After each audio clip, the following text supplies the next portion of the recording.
नमस्कार दोस्तों, welcome to the upgrade education.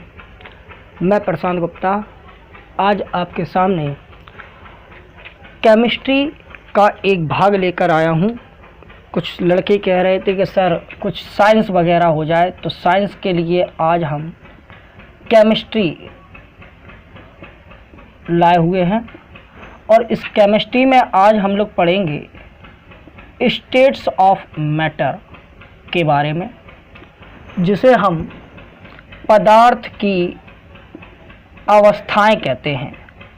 पदार्थ की अवस्थाएं कहते हैं। तो जितने भी लोग हैं सब लोग लाइव आ जाइए, और भी लोग जितने हो वो सब आ जाएं, जिससे हम लोग अपनी क्लास को स्टार्ट करें। पदार्थ की अवस्थाओं के बारे में समझेंगे, तो जल्दी से आइए सभी लोग, पदार्थ की अवस्थाओं के बारे में समझें। कुछ लोग एक आध दो लोग जो है हमें आवाज़ बता दें सही आ रही है कि नहीं आ रही है, और स्क्रीन पर सही दिख रहा है कि नहीं दिख रहा है, ये सब चीज़ें हमें बता दीजिए तो हम अपनी क्लास को स्टार्ट करें। जल्दी से बताइए, कोई भी एक व्यक्ति बता दे कि आवाज़ सही आ रही कि नहीं आ रही है।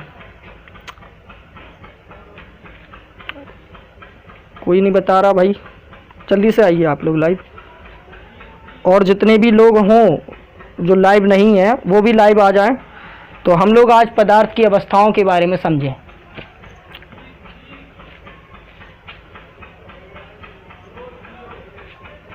कोई नहीं आया भाई, किसी ने नहीं बताया आवाज़ सही है। हाँ गुरुजी प्रणाम, एक लोग आए कृपा शंकर त्रिपाठी जी, बिल्कुल प्रणाम।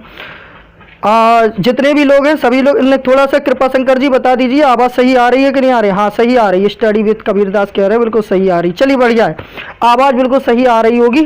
तो चलिए आप हम लोग क्लास को स्टार्ट करते हैं। 3 लोग लाइव आ चुके हैं। हाँ स्टडी विद सही है बिल्कुल। चलिए क्लास को स्टार्ट करते हैं, और भी जो लोग हैं वो लोग बुला लो, है ना, तो अपनी क्लास को स्टार्ट करें फिर। चलिए तो आज देखते हैं, स्टार्ट करते हैं पदार्थ की अवस्थाओं के बारे में। तो पदार्थ की अवस्थाओं के बारे में समझने के से पहले थोड़ी सी बातों को हम समझेंगे केमिस्ट्री के बारे में। केमिस्ट्री जिसे हम हिंदी में रसायन शास्त्र कहते हैं। क्या कहते हैं? रसायन शास्त्र कहते हैं। तो जरा सा समझिए रसायन शास्त्र या केमिस्ट्री के बारे में। तो रसायन शास्त्र या केमिस्ट्री क्या होता है कि जो पदार्थ का अध्ययन किया जाता है। हम रसायन शास्त्र के क्या अंतर्गत क्या करते हैं? पदार्थ का अध्ययन करते हैं। हम पदार्थ का अध्ययन करेंगे इसके अंतर्गत, इस रसायन शास्त्र के अंतर्गत। तो बात यही आती है कि पदार्थ का अध्ययन तो करेंगे, तो पदार्थ हम किसको कहते हैं पहले तो हम ये समझें। भाई पदार्थ हम कहते हैं ऐसी कोई भी चीज जो स्थान ग्रहण करे, या जिसका कोई मास हो, या जिसका कोई क्या हो, भार हो, तो हम उसे क्या कहते हैं? पदार्थ कहते हैं। मतलब कि अगर हम पदार्थ को कहें तो हम कहते हैं ऐसी कोई वस्तु जिसका कोई भार हो या स्थान ग्रहण करे, तो उसे हम क्या कहते हैं? पदार्थ कहते हैं। बात समझ में आ रही कि नहीं आ रही? यानी कि कोई भी ऐसी वस्तु जो स्थान ग्रहण करे या जिसका कोई भार हो, उसे हम क्या कहते हैं? पदार्थ कहते हैं। अब बात यही आती है कि आखिरकार रसायन शास्त्र का जनक किसे कहते हैं। तो एक क्वेश्चन ये भी बनता है कि बताइए रसायन शास्त्र का जनक कौन है। तो रसायन शास्त्र का जनक कौन है? तो एंटोनी लेवोसियर कौन है? हमारे पदार्थ के क्या है? जनक है, यानी रसायन शास्त्र के जनक है। क्लियर बात हो गई कि नहीं हो गई? आपको स्क्रीन पर सही दिख रहा है कि नहीं दिख रहा है? कोई भी ऐसा व्यक्ति जिसे ना समझ में आ रहा हो या कोई चीज दिखाई ना दे रही हो, ये थोड़ा सा बता दीजिए। कोई भी एक कमेंट करके बता दीजिए। स्टडी विद कबीरदास बता दीजिए या कृपा शंकर बता दीजिए। 4 लोग लाइव है। चलिए अब देखते हैं हमने क्या पढ़ा कि सबसे पहले साइंस में हमने पढ़ा केमिस्ट्री के बारे में। केमिस्ट्री में हम रसायन शास्त्र के बारे में पढ़ते हैं। रसायन शास्त्र में हम क्या करते हैं? पदार्थ की अवस्थाओं के बारे में अध्ययन करते हैं। और पदार्थ की किससे कहते हैं? तो पदार्थ कहते हैं ऐसी कोई वस्तु जिसका कोई भार हो या कोई स्थान ग्रहण करे, उसे हम पदार्थ कहते हैं। और रसायन शास्त्र के जनक किसे कहते हैं? तो एंटोनी लेवोसियर को कहते हैं। इतनी बात समझ में आ गई कि नहीं? आ रही? कोई भी अगर डाउट हो तो हमें बताते जाना। अब हम थोड़ा सा ज़्यादा आगे बढ़ते जाएंगे। अब समझिए, एंटोनी लेवोसियर को पदार्थ रसायन शास्त्र का जनक क्यों कहा गया? क्योंकि इन्होंने एक चीज लाए थे जिसका नाम था लॉ ऑफ कंजर्वेशन। यह कौन सा नियम लाए थे? लॉ ऑफ कंजर्वेशन का नियम लाए थे।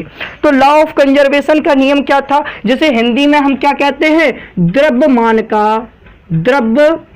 का संरक्षण नियम। द्रव्यमान का संरक्षण नियम, यह हम ले आए थे किसको? Law of conservation of mass, जिसे हम द्रव्यमान का संरक्षण सिद्धांत कहते हैं। अच्छा, द्रव्यमान का संरक्षण सिद्धांत क्या होता है, जरा इसके बारे में समझते हैं। तो द्रव्यमान का संरक्षण सिद्धांत क्या था, एंटोनी लेवोसियर ने आखिरकार दिया क्यों था, ये बात समझिए। उन्होंने कहा लॉ ऑफ कंजर्वेशन में, law of conservation of mass, law of conservation of mass में कहा कि पदार्थ को ना तो हम क्या कर सकते, समाप्त कर सकते। गुड इवनिंग, बिल्कुल लोकेन सिंह आ चुके हैं। चलिए समझिएगा, उन्होंने क्या बताया था कि जो एंटोनी लेवोसियर थे उन्होंने law of conservation of mass के बारे में बताया, और उन्होंने बताया कि पदार्थ ना तो नष्ट होता है और ना ही समाप्त होता है, यह केवल एक फॉर्म से दूसरी फॉर्म में बदलता है।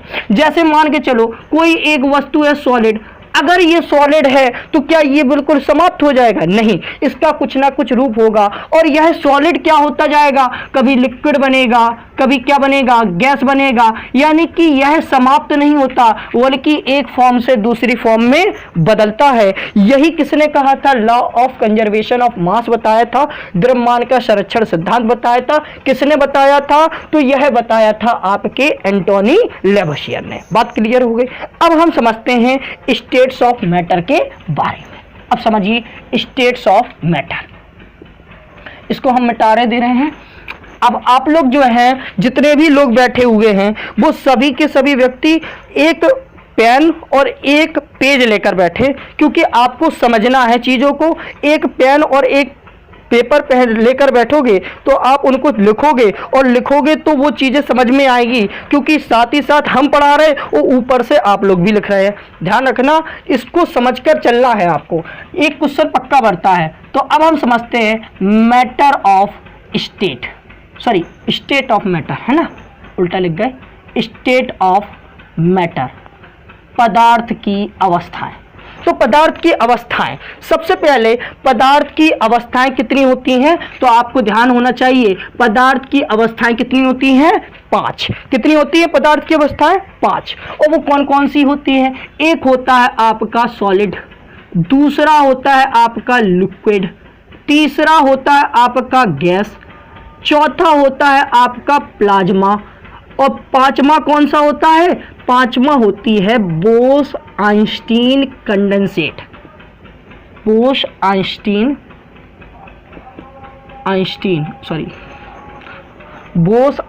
कंडेंसेट।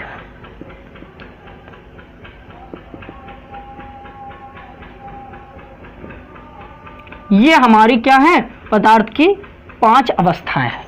अब हम इनके बारे में समझेंगे कि आखिरकार क्या है सॉलिड, क्या है लिक्विड, क्या है गैस, क्या है प्लाज्मा, क्या है बोस आइंस्टीन कंडेंसेट। समझिएगा, सॉलिड जिसे हम हिंदी में क्या कहते हैं? ठोस। अब इसमें प्रॉपर्टीज क्या बनती है उसको समझिए। प्रॉपर्टीज ये बनती है कि जो सॉलिड होता है उसका क्या होता है? एक फिक्स्ड वॉल्यूम होता है, और क्या होता है? एक फिक्स्ड वॉल्यूम होता है, और साथ ही साथ एक फिक्स्ड क्या होगा? शेप होगा। यानी कि सॉलिड का एक क्या होता है? फिक्स्ड शेप होता है, और एक फिक्स्ड क्या होता है? वॉल्यूम। इसका मतलब है जो सॉलिड होगा वो क्या होगा आपका? सॉलिड जैसे मान के चलो ये आपका सॉलिड बॉक्स है। अब इसमें क्या होगी? इसमें जो आपके पार्टिकल्स होंगे वो बहुत ही पास पास होंगे, और इनके बीच में इंटरमोलिकुलर फोर्स बहुत ही कम होगा। यानी कि इनके बीच में इंटरमोलिकुलर डिस्टेंस होगी, पार्टिकल्स के बीच में डिस्टेंस होगी, वो बहुत ही कम होगी। यह कंप्रेस नहीं किए जा सकते। इसलिए ध्यान रखना, सॉलिड क्या होता है? जिसका फिक्स्ड वॉल्यूम और फिक्स्ड शेप हो, और उनके पार्टिकल एक दूसरे के साथ मिले हुए हों, तो उसे हम क्या कहते हैं? सॉलिड कहते हैं। अब जरा समझिएगा लिक्विड के बारे में। तो लिक्विड क्या होता है सब लोग जानते हैं, इसे हम हिंदी में क्या कहते हैं, तरल रूप कहते हैं।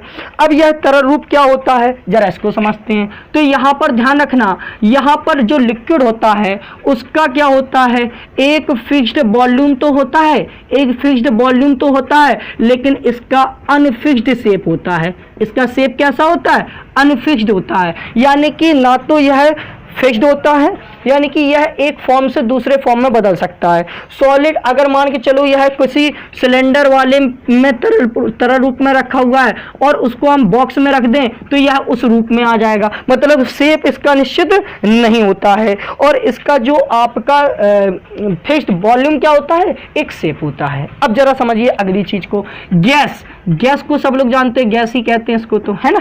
अब देखिए गैस क्या होता है इसको समझते हैं। तो हमारा जो गैस होता है वह क्या होता है, आपका एक अनफिक्स्ड शेप होगा। क्या होगा, अनफिक्स्ड शेप होगा इसका, और इसका अनफिक्स्ड क्या होगा, अनफिक्स्ड क्या होगा, वॉल्यूम होगा। यानी कि शेप और वॉल्यूम क्या होगी, अनफिक्स्ड होंगे। धीमे धीमे आराम से समझेंगे, पहले बेसिक चीज़ों को समझेंगे फिर बाद में हार्ड चीज़ें लाएंगे। आप ध्यान रखना, पहले छोटी छोटी चीज़ें समझना जरूरी रहता है ना। तो हमने ये तीन चीज़ें तो हमें पहले से आती थी, हाई स्कूल लेवल तक हम यही पढ़कर आ रहे थे, सॉलिड, लिक्विड और गैस के बारे में। क्लियर है। अच्छा, कोई समस्या हो तो हमें बताते जाना, है ना। तो जल्दी से अब देखिए सॉलिड, लिक्विड और गैस के बारे में हम समझेंगे, समझ चुके हैं। अब देखिए प्लाज्मा के बारे में समझिए। प्लाज्मा क्या होता है, प्लाज्मा। सबसे पहले तो क्वेश्चन यही पूछा जाता है कि प्लाज्मा की खोज किसने की। प्लाज्मा की खोज की क्रुप्स ने। किसने, क्रुप्स ने, है ना।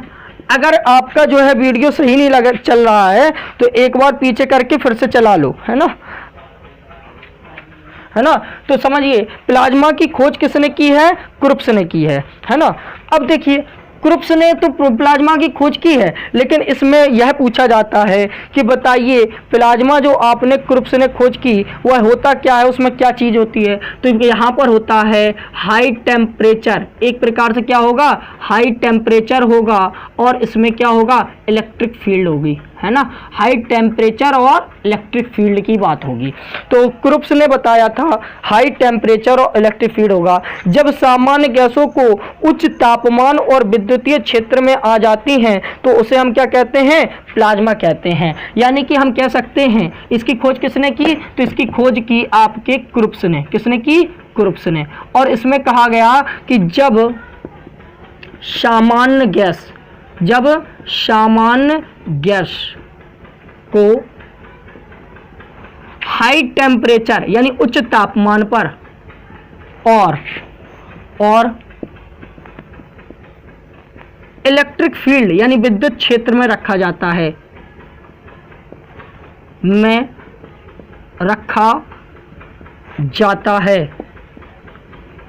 तो उसे क्या कहते हैं, तो उसे प्लाज्मा कहते हैं। उसे क्या कहते हैं, प्लाज्मा कहते हैं।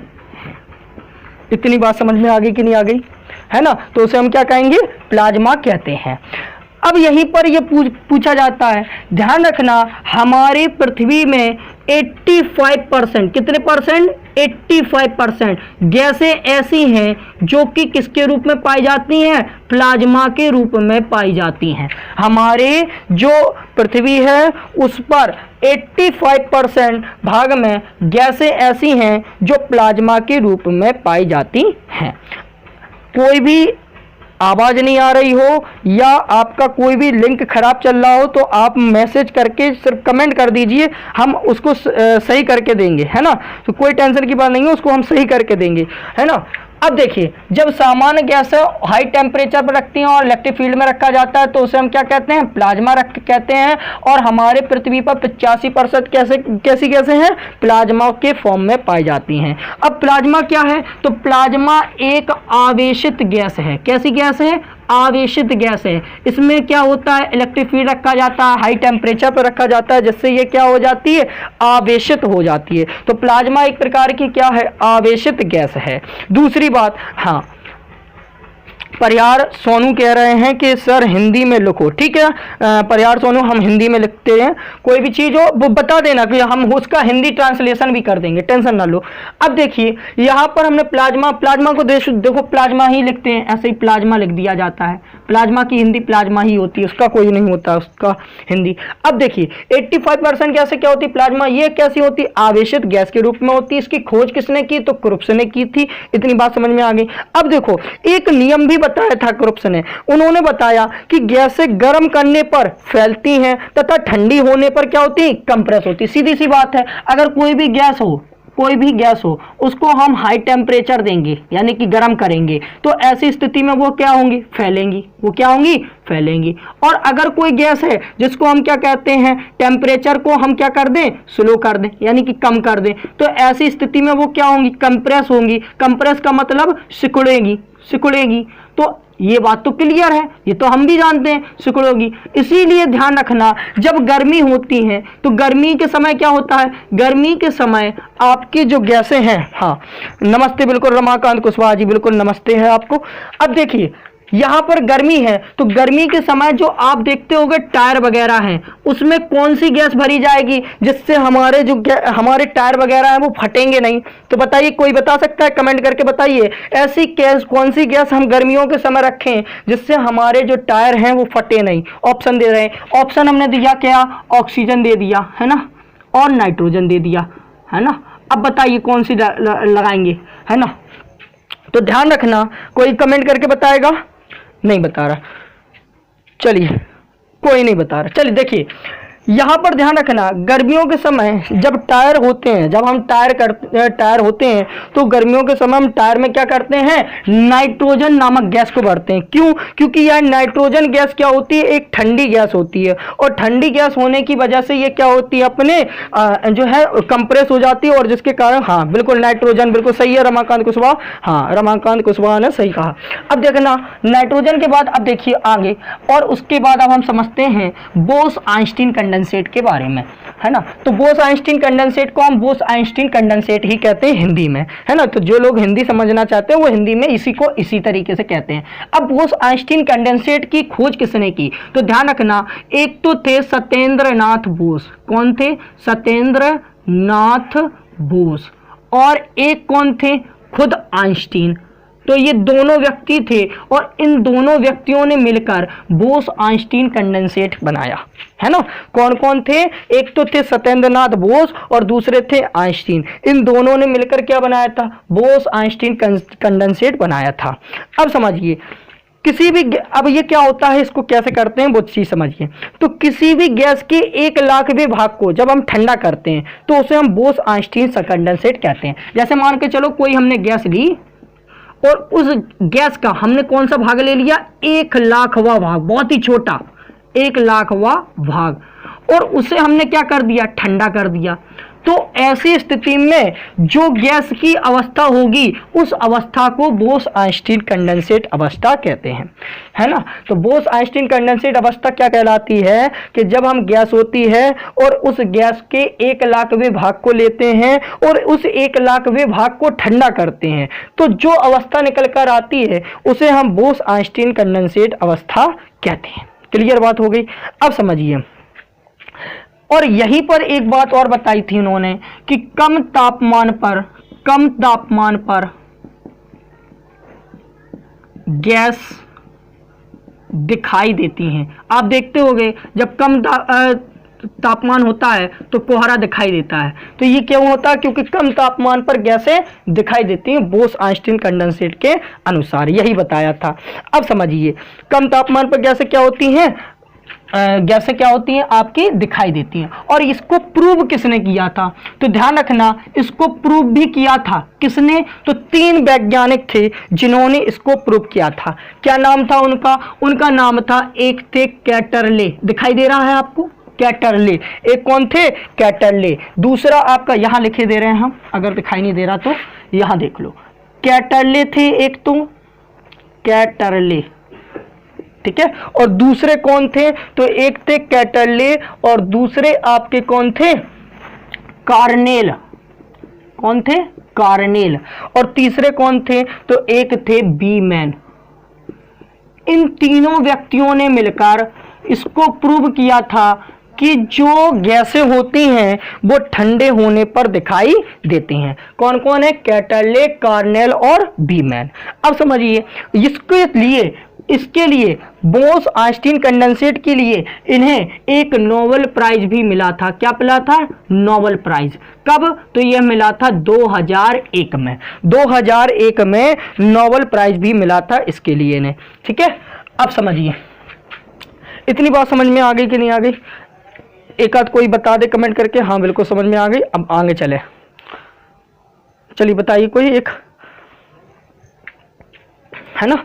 तो हमने पदार्थ की कितनी अवस्थाएं बताई? 5 अवस्था, सॉलिड, लिक्विड, गैस और प्लाज्मा और बोस आइंस्टीन कंडेंसेट। प्लाज्मा क्या होता है? आपका क्रुप्स के द्वारा खोज की गई, और जब हम किसी भी गैस को क्या करते हैं? हाई टेम्परेचर पर और इलेक्ट्रिक फील्ड में रखते हैं, तो ऐसी स्थिति में वह अवस्था प्लाज्मा कहलाती है। और बोस आइंस्टीन कंडेंसेट की खोज किसने की? सत्येंद्रनाथ बोस और आइंस्टीन ने की थी। और इसमें क्या कहा था कि जो गैस है उसका 1,00,000वां भाग जब हम ठंडा करते हैं तो जो अवस्था प्राप्त होती है उसे बोस आइंस्टीन कंडेंसेट अवस्था कहते हैं। कम तापमान पर गैस क्या होती है? दिखाई देती है। और इसको प्रूव किसने किया था? तो कैटरले, कार्नेल और बीमैन ने। कब? नोबेल प्राइज मिला था इसके लिए ने। ठीक है, अब चला समझिए, अब इसी में एक बात और आती है, और वो आते हैं आपके कौन? Robert brown.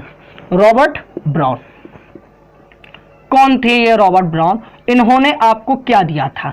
रॉबर्ट ब्राउन इनका नाम है, हिंदी आप लोग लिख लोगे यही नाम होगा, नाम का कोई हिंदी नहीं होता। क्लियर है? अब देखो, रॉबर्ट ब्राउन ने क्या कहा था? रॉबर्ट ब्राउन ने कहा था कि जो पदार्थ के कण होते हैं, पदार्थ के कण, वह क्या होते हैं? जिग जैग मोशन में घूमते हैं। पदार्थ के कण क्या होते हैं? जिग जैग मोशन में घूमते हैं। यह किसने कहा था? रॉबर्ट ब्राउन ने कहा था। और यहीं पर इसकी इसीलिए इस जिगजैग मोशन को उन्होंने क्या नाम दिया था? इस जिगजैग मोशन को इसीलिए ब्राउनियन मोशन के नाम से जाना गया था। किस नाम से? ब्राउनियन मोशन के नाम से जाना गया था। भाई ब्राउनियन यही थे, रॉबर्ट ब्राउन, और इन्हीं के नाम से इसको जाना गया था, ब्राउनियन मोशन। क्लियर है? अब जरा समझते हैं आगे की बातें, है ना। तो इतनी बातें समझ में आ गई होगी। अब समझिए आगे,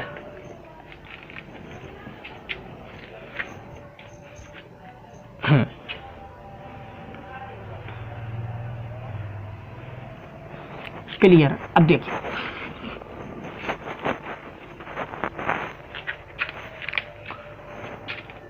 अब देखिए यहां पर क्या होता है। रॉबर्ट ब्राउन हो गया। अब इसमें एक चीज और पूछी जाती है, अब इसमें पूछी जाती है गतिज। गतिज और गतिज ऊर्जा क्या होती है? किसके पास ज्यादा गतिज ऊर्जा होती है, किसके पास कम होती है? ये भी क्वेश्चन पूछा जाता है ना। तो आप लोगों का बिल्कुल वीडियो सही चल रही होगी।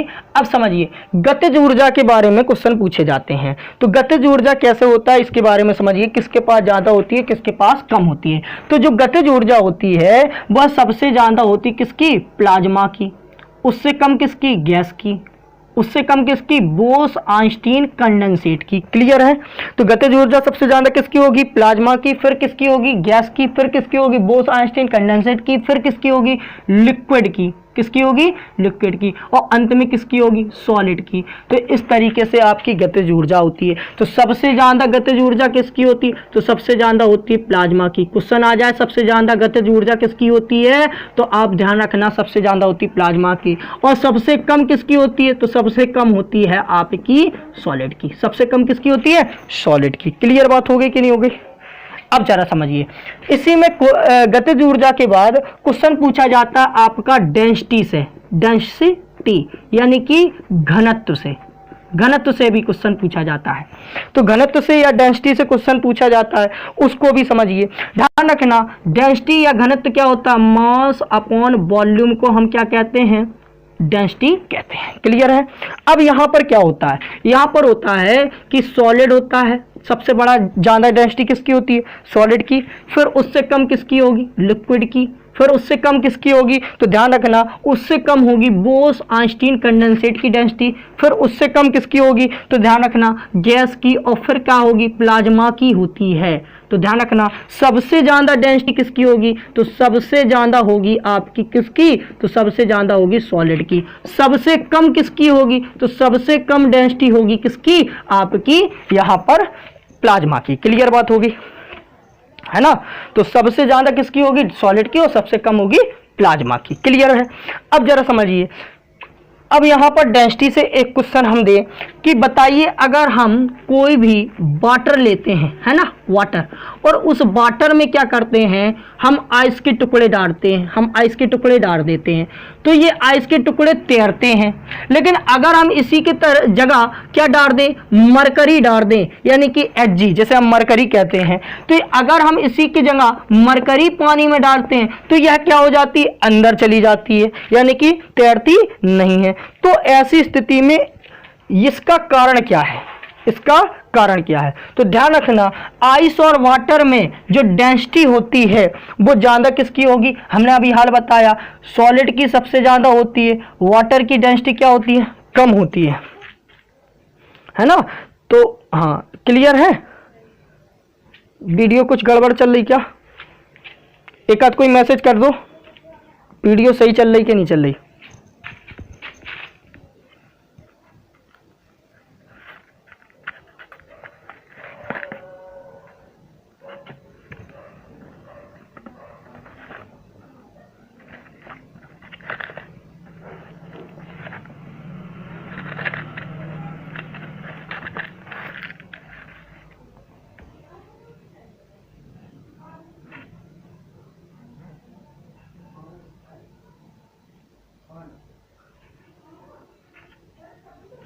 अब आ रही सही आवाज, दिखाई दे रहा है।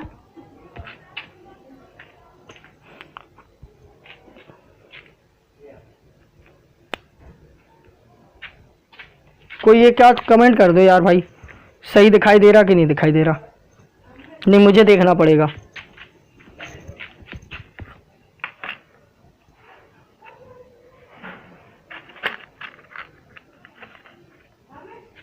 अब सही है ना। चलिए देखिए यहां पर समझते हैं, हमने क्या कहा कि जो आइस है, आइस की क्या होती है डेंसिटी, आइस की डेंसिटी होती है कम, किससे, वाटर से, इसीलिए वाटर में यह तैर जाता है। तो वाटर से डेंसिटी क्या होगी, आइस की कम। क्लियर बात हो गई। तो आइस की जो है हमने ये बात बताई थी आपको कि सॉलिड की ज्यादा होती है, लेकिन जो आइस होगा वो सॉलिड पूरा नहीं होता है, इसीलिए आइस की ज्यादा होती है, आइस की कम होती है डेंसिटी किससे, वाटर से, इसीलिए आइस क्या होती है, वाटर पर तैरती है। लेकिन मरकरी की क्या होती है, डेंसिटी कम होती है, इसलिए मरकरी जो होगा, मरकरी में क्या होगा, मरकरी की डेंसिटी क्या होती है, ज्यादा होती है वाटर से, इसीलिए यह क्या होता है, यह डूब जाता है, और आपका जो वाटर है वो आपका क्या हो जाता है, वाटर है वो, उसमें आइस क्या होती है, तैरती रहती है। क्लियर है। अगर कोई समस्या हो तो आप एक बार फिर से रिफ्रेश करके देख लीजिएगा, कोई समस्या हो तो, है ना।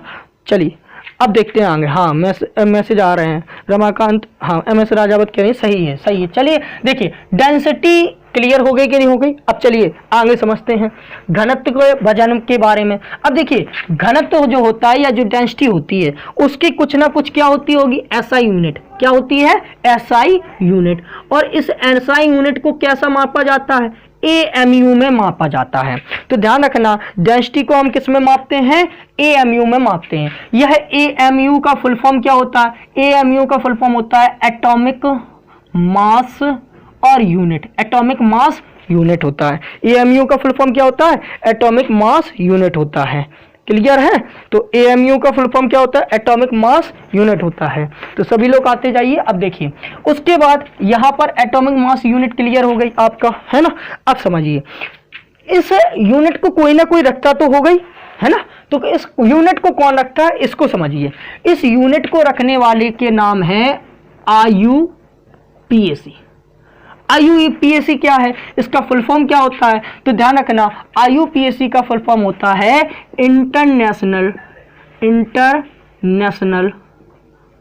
Union pure applied chemistry. ये इसका क्या है, फुल फॉर्म है, इंग्लिश में ही नाम है इसका, इंटरनेशनल प्योर अप्लाइड केमिस्ट्री। दिखाई दे रहा है ना।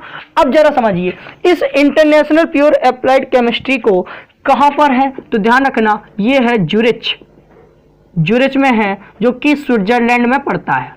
ज्यूरिच स्विट्जरलैंड में पड़ता है, ज्यूरिच स्विट्जरलैंड में पड़ता है। क्लियर बात हो गई। तो ज्यूरिच स्विट्जरलैंड में यह पड़ता है आपका IUPAC का क्षेत्र। अब समझिए, अब ध्यान रखना यह क्या करता है, किसी भी आपके एलिमेंट के नाम का निर्धारण यही करता है। क्लियर बात हो गई। अब जरा समझते हैं आगे की चीजों को। आपको IUPAC समझ में आ गया होगा, एटॉमिक मास समझ में हो गया।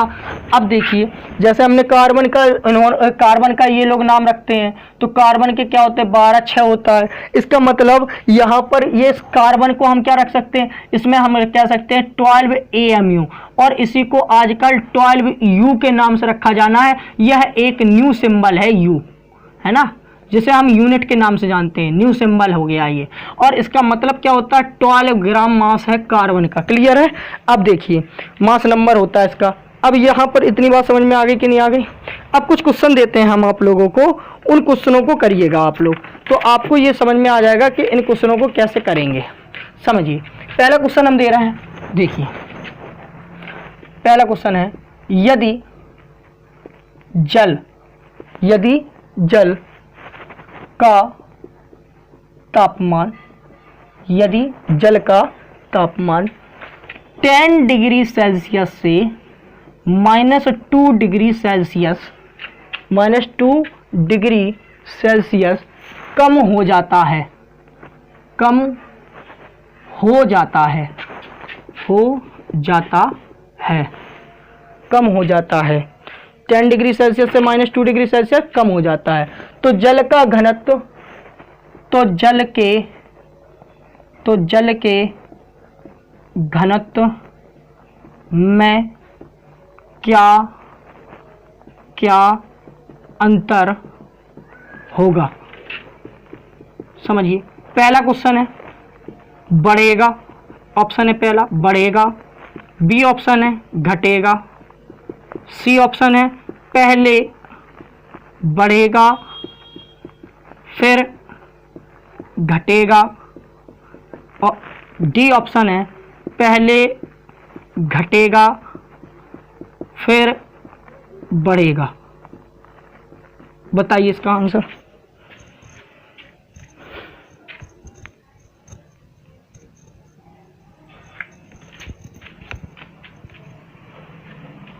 बताइए कोई एक आंसर। चलिए देखिए,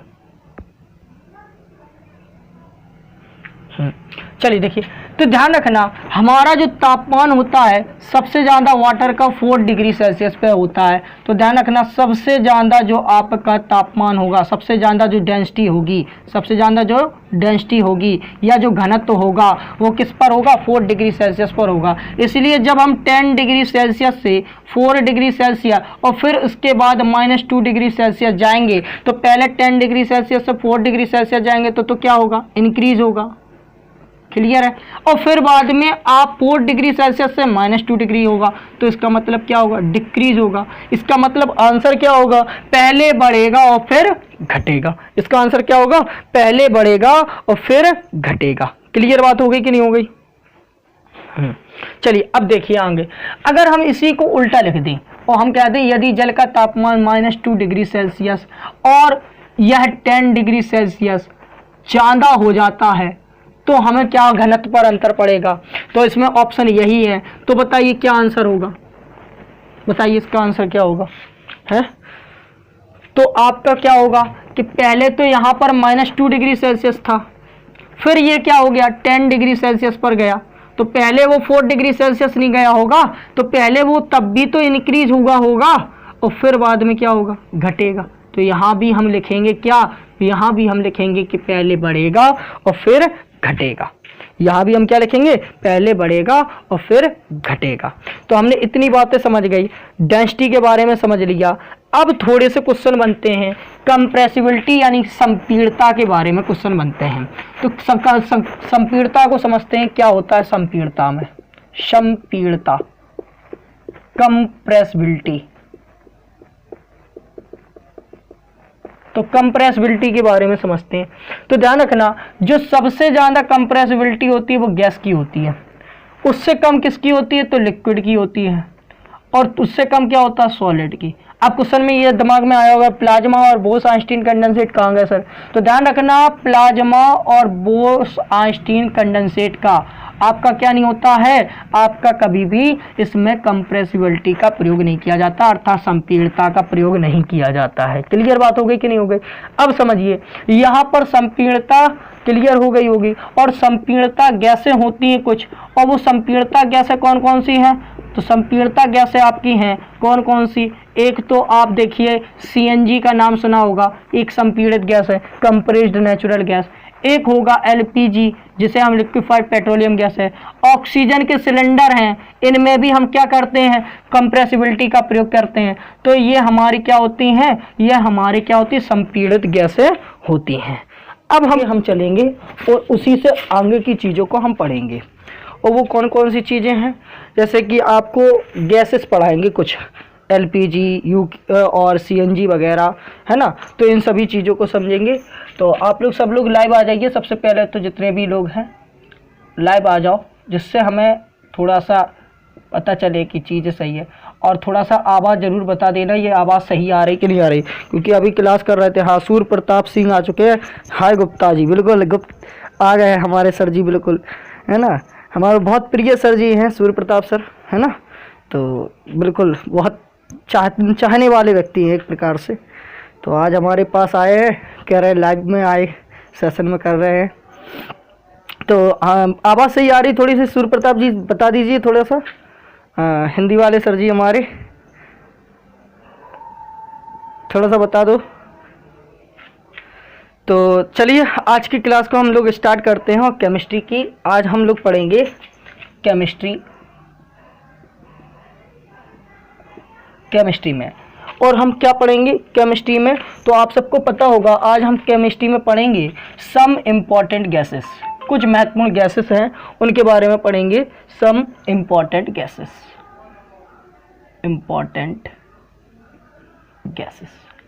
चलिए, कोई बता नहीं रहा तो हम ही देख ले रहे हैं। हाँ बिल्कुल सुपर है, बिल्कुल ठीक है, धन्यवाद सर जी। चलिए देखिए, समझते हैं आगे चीज़ों को। क्या है कुछ इंपॉर्टेंट गैस, उसके बारे में समझते हैं।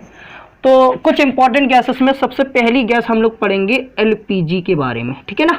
LPG क्या है? ये LPG गैस। तो LPG गैस क्या होती है? एक प्रकार से इसका फुल फॉर्म होता है लिक्विफाइड पेट्रोलियम गैस। तो हमारा ये तो सबको पता होगा कि इसका फुल फॉर्म क्या होता है? Liquefied petroleum gas. लेकिन हमें यह जानना है कि इस लिक्विफाइड पेट्रोलियम गैस का निर्माण कैसे होता है। तो हमने कल आपको बताया था संकुचन के बारे में, कंप्रेसिबिलिटी के बारे में, और हमने क्या बताया था कि जब हम गैसेस को क्या करते हैं? कंप्रेस करते हैं, तो ऐसी स्थिति में इन गैसों का निर्माण होता है। जैसे LPG हो गया, CNG हो गया, ऑक्सीजन सिलेंडर हो गया, इन सब का निर्माण होता है। तो अगर हम इसमें संकुचन करेंगे, यानी कि इस पर बार यानी कि दबाव लगाएंगे, प्रेशर लगाएंगे, तो कितना लगाएंगे? तो ध्यान रखना, लगभग 100 से 120 बार तक हम इसमें दबाव लगाते हैं। तो ऐसी स्थिति में हमारा किसका निर्माण होता है? लिक्विफाइड पेट्रोलियम गैस का निर्माण होता है। अब इसी में ये क्वेश्चन पूछा जाता है कि यह मेन कंपोजिशन किसका है? मेन कंपोजिशन का मतलब होता है मुख्य घटक। यह मुख्य घटक क्या है इसके? तो मुख्य घटक क्वेश्चन पूछे जाते हैं। तो ध्यान रखना, इसमें मुख्य घटक के रूप में किस किस का प्रयोग किया जाता है? तो मुख्य घटक के रूप में प्रयोग किया जाता है प्रोपेन और प्लस ब्यूटेन का। हम किस किस का प्रयोग करते हैं? एक तो इसमें प्रयोग करते हैं प्रोपेन का, और दूसरा हम प्रयोग करते हैं ब्यूटेन का। अच्छा, प्रोपेन का जो है फॉर्मूला क्या होता है? तो C3H8, और ब्यूटेन का क्या होता है? C4H कितना होता है? H10। चलिए बहुत बढ़िया। अब देखिए, प्रोपेन हो गया और ब्यूटेन हो गया, इन दोनों का मिक्सचर क्या होता है? आपकी LPG गैस सिलेंडर होता है। अब इसमें कितना कितना परसेंट लेता है? तो प्रोपेन का होता है 40%, और ब्यूटेन का कितना होता है? 50 से 60%। यानी ब्यूटेन हम इसमें कितना मिलाते हैं? 50 से 60%, और प्रोपेन कितना मिलाते हैं? 40%। यह इसका क्या था? यह इसका एक प्रकार से पुराना कंपोजिशन था, यह पुराना कंपोजिशन था, यह पुराने रूप में प्रयोग किया जाता था। जो पहले के सिलेंडर थे उन सिलेंडरों में हम प्रोपेन प्लस ब्यूटेन का प्रयोग करते थे, लेकिन आजकल के जो नए सिलेंडर हैं, यानी कि जो नया आपका घटक है वो है कौन कौन सा है, तो नए घटक में आपको इस प्रोपेन को बदलकर किस में बदल दिया है, तो यह प्रोपेन बदल गया है आइसोब्यूटेन में। किस में बदल गया है, आइसोब्यूटेन में। तो यहां पर ध्यान रखना, पहले मेन कंपोजिशन किसका था, प्रोपेन प्लस ब्यूटेन का, लेकिन अब नए घटक के रूप में हम क्या प्रयोग करने लगे, आइसोब्यूटेन का। और आप ध्यान रखना, यह आइसोब्यूटेन तो आपका साथ में रहेगा ही, और ब्यूटेन आपका ज्यों का त्यों प्रयोग किया जाता है। यह आइसोब्यूटेन कुछ अलग से नहीं है, यह आइसोब्यूटेन सेम टू सेम इसी का फॉर्मूला होता है, फॉर्मूला में कोई बदलाव नहीं होता है, फॉर्मूला आपका क्या होता है, इसमें सेम होता है। क्या होता है, सेम होता है। तो फॉर्मूला तो आपका सेम रहेगा, लेकिन जो इसका फिगर होता है, जो इसका फिगर होता है वह डिफरेंट होता है। फॉर्मूला प्रयोग किया जाता है तीखी गंध, हमें क्या आती है, एक तीखी गंध आती है। आप सबको पता होना चाहिए कि हमारे जो एलपीजी है उसमें कोई भी क्या नहीं होती, उसमें कोई भी आपका गंध नहीं होती, इसको गंध लाया जाता है, यह गंध लाई जाती है। और तीखी गंध कैसे लाई जाती है, तो इसमें हम यूज करते हैं इथाइल मरकैप्टन का। क्या प्रयोग करते हैं, इथाइल मरकैप्टन का प्रयोग करते हैं। तो इथाइल मरकैप्टन हम इसमें प्रयोग करते हैं, जिससे हम क्या बनाते हैं, एक प्रकार से तीखी गंध को लाते हैं। साथ ही साथ इसमें क्या लाया जाता है, इसका फॉर्मूला क्या होता है, तो होता है C2H3SH। अब ध्यान रखना, इसमें ये C2H3 नहीं ले आता है आपका, कोई भी C2H3 क्या नहीं ले आता है, कोई भी गंध नहीं लाता है। जो गंध ले आता है वो ले आता है सल्फर। क्या ले आता है, सल्फर। यह सल्फर क्या होता है, यह एक तीखी गंध का कार्य करता है। अब समझिए, इसी में आगे समझते हैं। तो सल्फर क्या है, एक प्रकार से गंधक के रूप में कार्य किया जाता है, यानी गंध के रूप में कार्य किया जाता है। अब समझो, इसी में कुछ बातें और आती हैं, और वो बातें क्या होती हैं, आप ध्यान रखना। जो आपका सिगरेट का लाइटर होता है, सिगरेट का लाइटर, तो ये जो सिगरेट का लाइटर है उसमें भी आप किसका प्रयोग करते हैं, उसमें भी आप प्रयोग करते हैं लाइटर, हाँ। तो सिगरेट के लाइटर में भी हम किसका प्रयोग करते हैं, ब्यूटेन का प्रयोग करते हैं। तो जो सिगरेट का लाइटर होता है उसमें हम किसका प्रयोग करते हैं, ब्यूटेन का प्रयोग करते हैं, कोई अलग से चीज नहीं आती। सेम कंडीशन आप जब ओलंपिक वगैरह करते होगे, क्या करते होगे, ओलंपिक। तो जब ओलंपिक करने जाते हो, ओलंपिक, तो उसमें वहां पर एक टॉर्च के रूप में एक मिलती है, टॉर्च के रूप में एक चीज मिलती है, टॉर्च यानी कि मसाल जिसे हम कहते हैं। ओलंपिक में एक मसाल का प्रयोग करते हैं, उस मसाल में आपका किसका प्रयोग किया जाता है, उस मसाल में प्रयोग करते हैं आइसोप्रोपिलीन।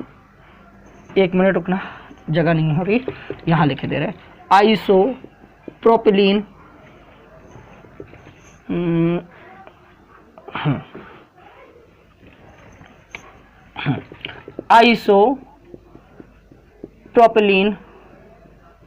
आइसोप्रोपिलीन का प्रयोग करते हैं।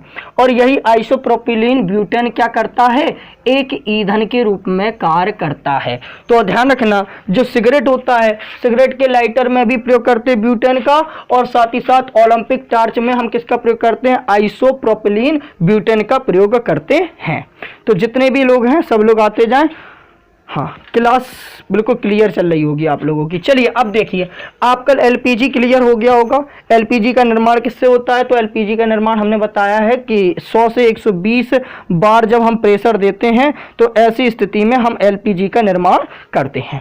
अब समझिए सीएनजी के बारे में। देखिए, एक गैस निपट गई, अब देखिए सीएनजी को समझते हैं। क्या होता है सीएनजी, सीएनजी का निर्माण कैसे होता है, इसमें किन किन कंपोजिशन का प्रयोग करते हैं, वो सब चीज़ें समझते हैं।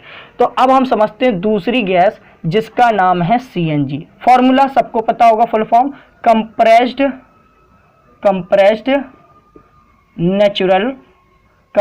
Natural gas. किसका प्रयोग करते हैं, कंप्रेस्ड नेचुरल गैस का। अब देखिए, कंप्रेस्ड नेचुरल गैस को हिंदी में हम कहते हैं संपीड़ित प्राकृतिक गैस। संपीड़ित प्राकृतिक गैस इसकी हिंदी होती है, ये संपीड़ित प्राकृतिक गैस। हाँ, हाँ सुनील पाल जी आ चुके हैं, बिल्कुल। चलिए सुनील पाल, बहुत बढ़िया, क्लास को लाइक कर देना सुनील पाल थोड़ी सी, है ना। अब देखिए यहाँ पर कंपोजिशन क्या होता है, और शेयर करो थोड़ा सा सुनील पाल, बहुत कम लोग दिख रहे हैं आज, कल ज्यादा थे थोड़े से, आज तो बिल्कुल नहीं दिख रहे हैं। एक दिन का शौक रहता है क्या, रोजाना करो क्लास। हाँ, मेन कंपोजिशन क्या होता है इसमें, यानी कि इसका मुख्य घटक क्या होता है, समझिएगा। मुख्य घटक, सीएनजी के मुख्य घटक क्या क्या होते हैं। तो जब हम इसमें क्या जोड़ देते हैं, ईथेन जोड़ देते हैं प्लस मीथेन जोड़ देते हैं।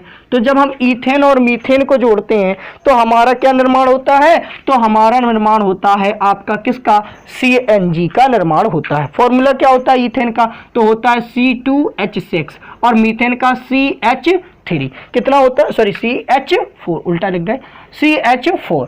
अब ध्यान रखना ईथेन कितना होता है, तो ईथेन होता है आपका 10 से 50%, और मीथेन कितना होता है, तो आपका होगा 50 से 60% तक आपका क्या होता है, मीथेन होता है ना। तो ये सॉरी ये 85 to 90% कह सकते हैं, 85 से लेकर 90% तक आपका मीथेन होता है, और 10 से 50% क्या होता है, ईथेन होता है। अब ईथेन क्या होता है, एक प्रकार से पेट्रोलियम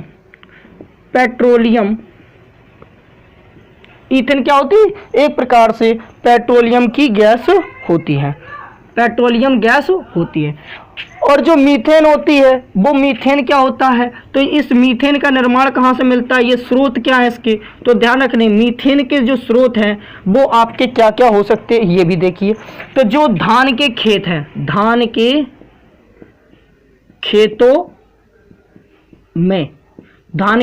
खेतों में मीथेन आता है, ठीक है ना।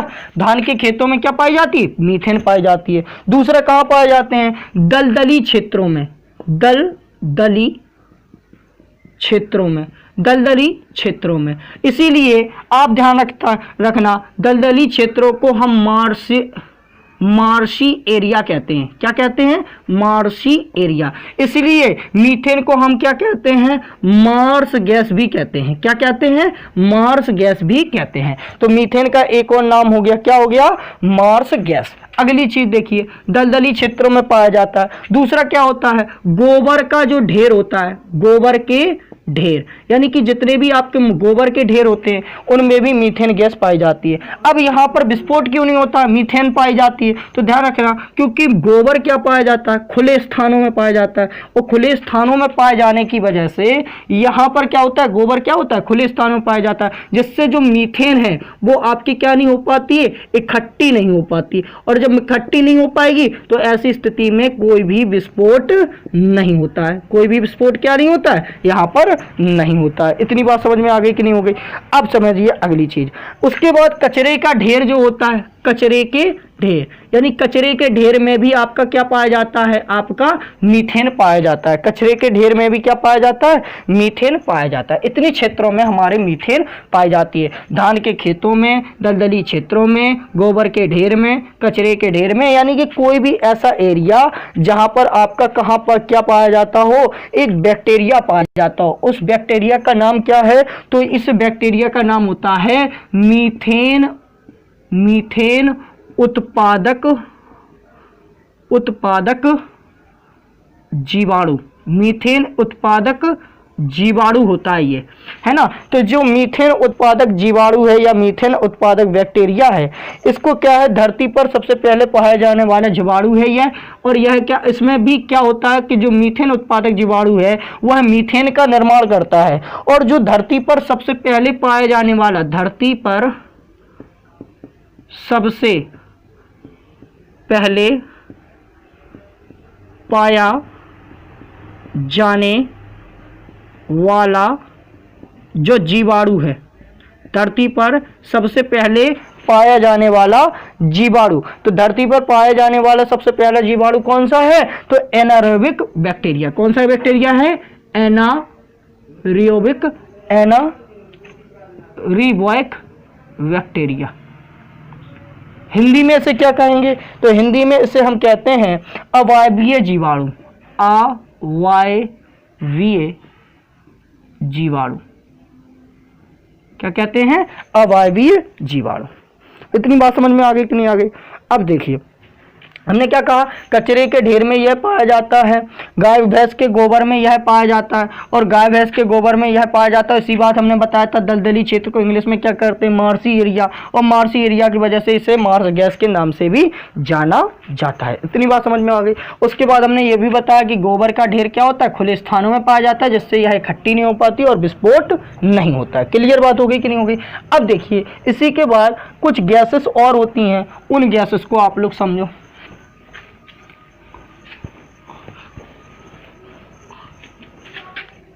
एक होती है आपकी कोल बेड गैस। क्या होती है, कोल बेड गैस।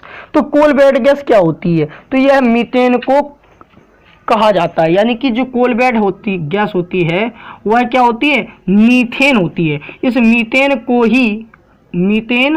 ही हम क्या कहते हैं, कोल बेड गैस कहते हैं। हम इस मीथेन को ही क्या कहते हैं, या को ही कहा जाता है क्या, आपका कोल बेड गैस। अगली चीज देखिए, इसके बाद एक और होती है कोल गैस। क्या होती है, कोल गैस।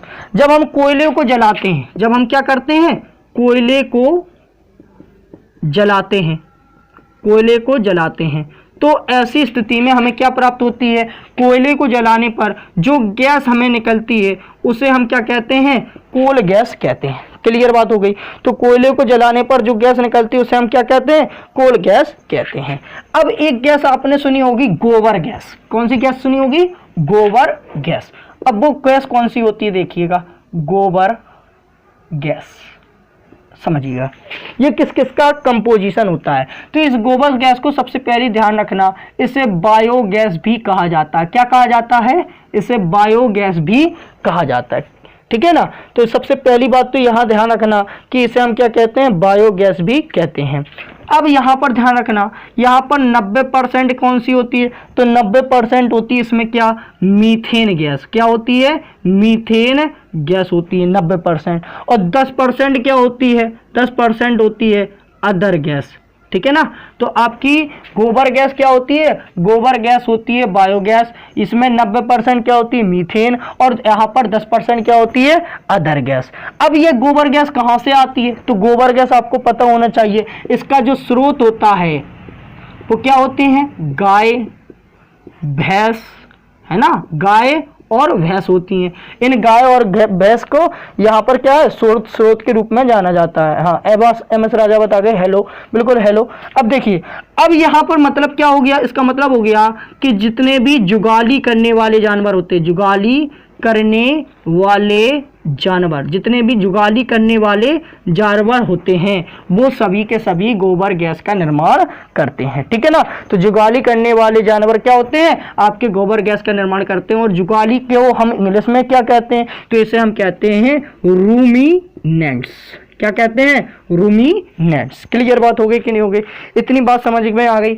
हमने क्या कहा, गोबर गैस। गोबर गैस क्या होती है, एक बायोगैस होती है। इसमें कंपोजिशन किसका होता है, तो 90% मीथेन गैस का, 10% अदर गैसेस का। बहुत सारी गैसें मिली होती हैं। स्रोत क्या होता है, तो गाय और भैंस होती हैं। और यहाँ पर हम कह सकते हैं जितने भी जुगाली करने वाले जानवर होते हैं उन सभी में यह पाया जाता है ना। अब इतनी बात समझ में आ गई होगी। अगली चीज समझते हैं, और वो क्या है, वह है आपका ऑक्सीजन सिलेंडर। क्या होता है ऑक्सीजन सिलेंडर, समझते हैं। तो हमने दो चीजें समझ ली, एक समझ ली एलपीजी और एक समझ ली सीएनजी। अब देखिए, एक होता है आपका ऑक्सीजन सिलेंडर। क्या होता है, ऑक्सीजन सिलेंडर। क्या होता है ऑक्सीजन सिलेंडर, जरा समझिएगा। तो ऑक्सीजन सिलेंडर में हम हेलियोक्स नामक क्या करते हैं, हेलिओक्स नामक क्या पाई जाती है, इसमें गैस पाई जाती। कौन सी, हेलिओक्स। हिंदी में लिख लो, हेलिओक्स। हेलिओक्स नामक क्या पाई जाती है, इसमें आपकी गैस पाई जाती है। इसका मतलब इसमें क्या क्या पाया जाएगा, तो इसमें पाई जाएगी हीलियम और ऑक्सीजन।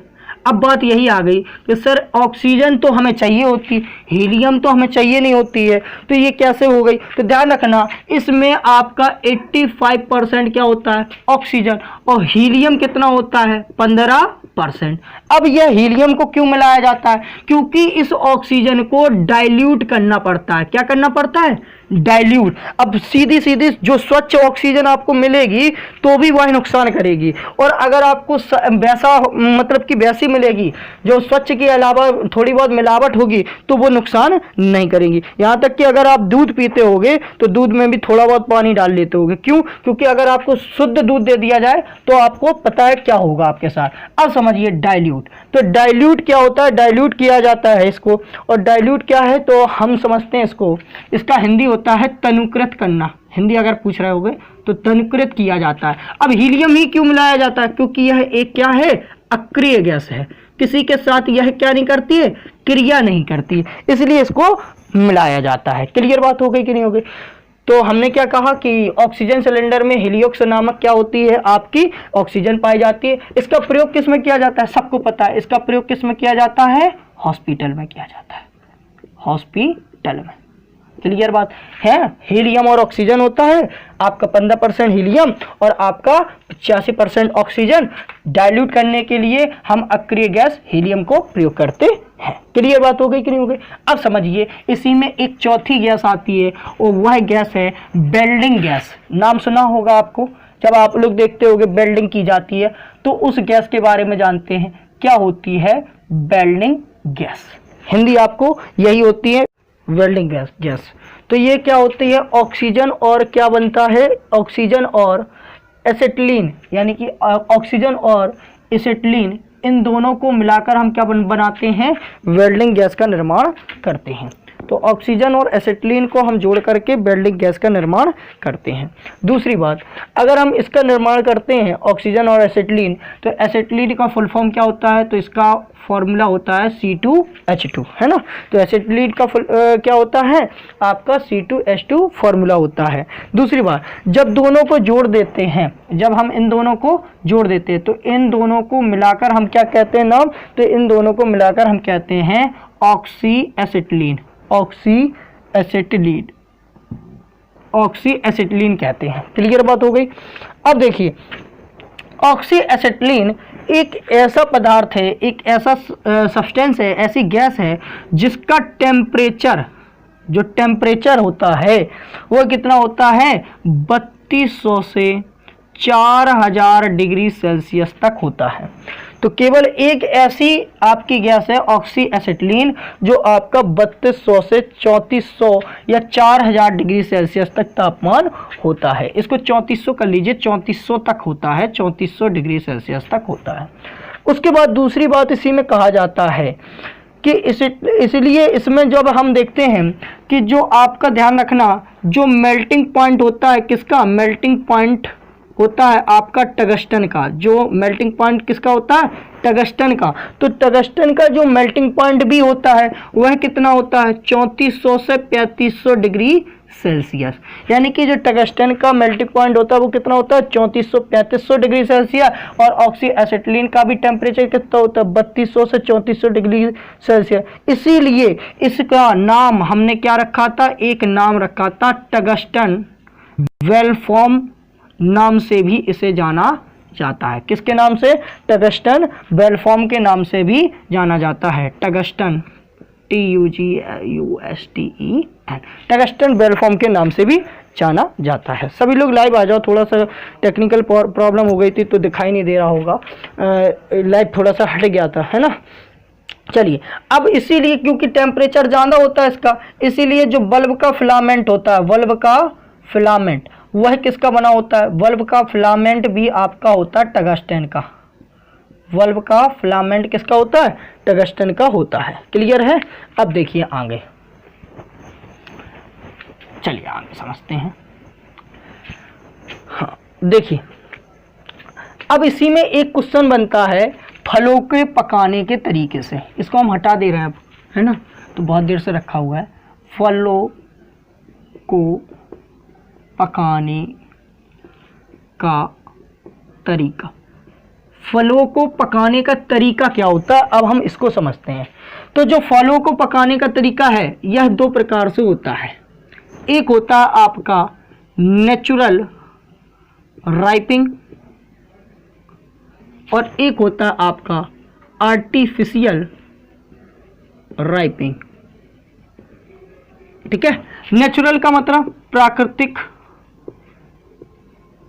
पकाना, प्राकृतिक रूप से पकाना, और इसका मतलब कृत्रिम रूप से पकाना, कृत्रिम रूप से पकाना। ये दो तरीका होता है, कृत्रिम रूप से पकाना और प्राकृतिक रूप से पकाना। अच्छा, अगर पेड़ पर ही कोई चीज पक जाए तो उसे हम कृत्रिम रूप से पकाना कहते हैं, और अगर हम पेड़ से हटा दें, पेड़ से क्या कर दें, हटा दें, तो ऐसी स्थिति में हम किससे पकाते हैं, तो ऐसी स्थिति में आर्टिफिशियल रूप से पकाते हैं। क्लियर बात हो गई। अब देखिए, नेचुरल रूप से पकाने में हम दो चीज़ों का निर्माण करते हैं। एक तो प्रयोग करते हैं इथिलीन का, इथिलीन, और दूसरा प्रयोग किसका करते हैं, ईथीन का, इथिलीन प्लस ईथीन का। ये दो चीज़ों का प्रयोग करते हैं। अब इथिलीन क्या होती है और ईथीन क्या होती है, ईथीन का फॉर्मूला होता है C2H2। क्लियर बात हो गई। अब ध्यान रखना, इसी इथीन का प्रयोग अगर फलों को पकाने के लिए किया जाता है, यानी कि फलों को पकाने के लिए, फलों को पकाने के लिए इसी इथिलीन का प्रयोग किया जाता है, इसी इथिलीन का प्रयोग किया जाता है ना। अगर हम इसका प्रयोग करते हैं तो ऐसी स्थिति में क्या होता है, आपको सरकार क्या नहीं लगाती, इस पर प्रतिबंध नहीं लगाती, सरकार प्रतिबंध नहीं लगाती है। क्लियर बात हो गई कि नहीं हो गई, इस पर सरकार प्रतिबंध नहीं लगाती है। वहीं अगर हम कृत्रिम रूप से पकाते हैं, यानी कि पेड़ों से तोड़ लाए उसके बाद पकाते हैं, तो यह प्रोहिबिटेड है, यानी कि इसको, यह सही नहीं है, ये प्रतिबंधित है। ये क्या है, प्रतिबंधित है। अब इसमें प्रतिबंधित क्यों है, क्योंकि इसमें हम प्रयोग करते हैं एसिटिलीन का, क्या करते हैं, एसिटिलीन का प्रयोग करते हैं, और एसिटिलीन के साथ साथ हम किसका प्रयोग करते हैं, कैल्शियम कार्बाइड का प्रयोग करते हैं। किसका प्रयोग करते हैं, कैल्शियम कार्बाइड का प्रयोग करते हैं। अब ये कैल्शियम कार्बाइड और एसिटिलीन क्या है, तो ध्यान रखना, इसका फॉर्मूला तो C2H2 है, और इसका फॉर्मूला क्या होता है, तो इसका फॉर्मूला होता है CaC2। अब इसमें इसका प्रयोग क्यों नहीं किया जाता, हम ये चीज़ बताएंगे। अब देखो, ये मान के चलो, ये एक सेव है ना, ये क्या है, सेव है। अब इस सेव को हम जो लोग हैं आपके फल वाले, वो ले आए, उसके बाद ये पका हुआ नहीं है, इस पर उन्होंने क्या किया, पानी का छिड़काव किया, पानी का क्या किया, छिड़काव किया। साथ ही साथ इस एसिटिलीन का भी, कैल्शियम कार्बाइड का, एसिटिलीन प्लस कैल्शियम कार्बाइड का भी इस पर छिड़काव किया। अब देखो, आपका एसिटिलीन तो नुकसान नहीं किया, लेकिन यह जो कैल्शियम कार्बाइड है वो H2O के साथ मिलकर क्या किया, ये देखो जरा, इसने क्या किया कि आपका CaC2 होता है और एक होता है H2O।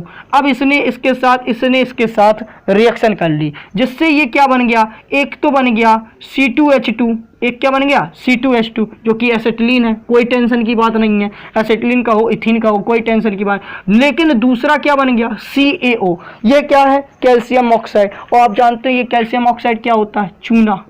क्या होता है, चूना। यह चूने का काम करता है, और इसी चूने का काम करने की वजह से आपका क्या होता है, यह कैंसर जनक होता है। क्या होता है, कैंसर जनक होता है, कैंसर जनक होता है। इसीलिए इसे कार्सिनोजेनिक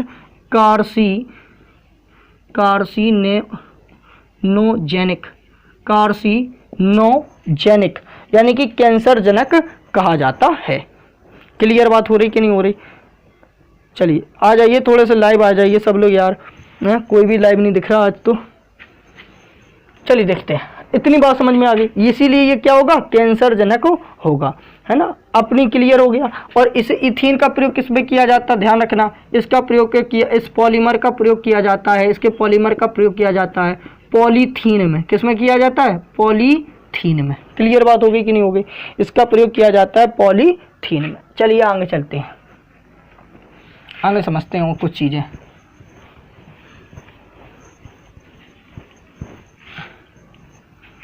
ठीक है, तो इतनी बात समझ में आ गई कि नहीं आ गई। एक और गैस लास्ट बताते, फिर कल और थोड़ा सा पार्ट थर्ड बनाते हैं, क्योंकि आज कुछ लड़के देखे नहीं है ये क्लास के, शेयर भी नहीं की, इसीलिए दोबारा से स्टार्ट किए हैं। तो एक और बताते हैं, बस 6 वाला बताते हैं, N2O, जिसे हम क्या कहते हैं, नाइट्रस ऑक्साइड कहते हैं। क्या कहते हैं, नाइट्रस ऑक्साइड कहते हैं। अब इस नाइट्रस ऑक्साइड का प्रयोग किस में किया जाता है, तो ध्यान रखना इसका प्रयोग किया जाता है लाफिंग गैस में, यानी कि लाफिंग गैस के रूप में इसका प्रयोग किया जाता है।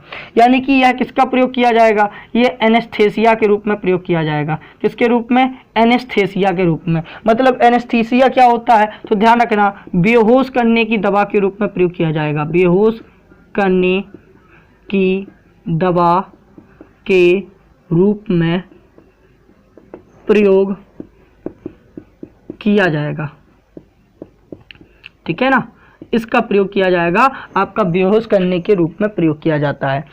अब यदि इसकी मात्रा ज़्यादा हो जाती है, ध्यान रखना इसका प्रयोग मात्रा अगर ज़्यादा हो गई N2O की, तो ध्यान रखना व्यक्ति मर भी सकता है। व्यक्ति क्या हो सकता है, व्यक्ति मर भी सकता है। पहले ध्यान रखना इसके पहले एनेस्थेसिया के रूप में, इस एनेस्थेसिया के रूप में यानी बेहोशी के रूप में हम पहले प्रयोग करते थे क्लोरोफॉर्म का। लेकिन क्लोरोफॉर्म में क्या होता था, कभी कभार क्लोरोफॉर्म का असर कम हो जाता था, और क्लोरोफॉर्म का असर कम होने के कारण क्या पता कि आपका वो मरीज जाग गया और उसने देखा कि उसका हार्ट जो है वो खुला रखा है। तो ध्यान रखना क्लोरोफॉर्म का प्रयोग आजकल प्रतिबंधित है, इसकी जगह पर N2O यानी नाइट्रस ऑक्साइड का प्रयोग किया जाता है। क्लियर है, यह हेलोथीन प्लस N2O के रूप में प्रयोग किया जाता है, निश्चेतक के रूप में प्रयोग किया जाता है। क्लियर है, और यह क्लोरोफॉर्म क्या होता है, तो क्लोरोफॉर्म का फॉर्मूला होता है CHCl3। इसे इसका IUPAC देखा जाए तो कहते हैं ट्राइक्लोरोमीथेन। क्या कहते हैं, ट्राइक्लोरोमीथेन। तो आज हम इतना ही रखते हैं, उसी के आगे बात करेंगे एक क्लोरोपिक्रेन जो होता है आपका, शायद 4 या 5 6 हो गए थे, शायद 7वां नंबर जो है आपका गैस चलना है। तो 7वें नंबर की गैस को हम लोग पढ़ेंगे, और वह गैस कौन सी है, क्लोरोपिक्रेन नाम की। क्लोरोपिक्रेन। ऐसे मज़ा नहीं आता, थोड़ा सा लाइव आ जाइए सब लोग तो मज़ा आए फिर, है ना, थोड़े से आ जाओ सब, है ना। हाँ नमस्कार sir, study with by Kabirdas. Kabirdas ji थोड़ा सा सेंड कर दीजिए जो है क्लास को, थोड़ा सा जल्दी से क्लास को थोड़ा सा सेंड कर दीजिए, और थोड़ा सा शेयर कर दीजिए, जिससे जो लोग हैं वो आ जाएं। हमारी वाली जो क्लास उसमें सेंड कर दीजिए, जितने भी लोग हैं सभी लोग आ जाएं। और थोड़ा सा आवाज़ और बता दो, स्टडी बाई कबीरदास, है ना, आवाज़ सही आ रही कि नहीं आ रही थोड़ा सा, उसके बाद हम अपनी क्लास को स्टार्ट करें। तो क्लोरोपिक्रेन नामक गैस को हम लोग समझेंगे, है ना। चलिए, हाँ नमस्कार, बिल्कुल नमस्कार है। चलिए देखिए, आवाज़ सही आ रही, बता दो थोड़ा सा। चलिए देखें, क्लोरोपिक्रेन जिसका फॉर्मूला क्या होता है तो आप सभी को पता होना चाहिए। हाँ सही है सर, ठीक है। तो इसका फॉर्मूला होता है CCl3 और NO2।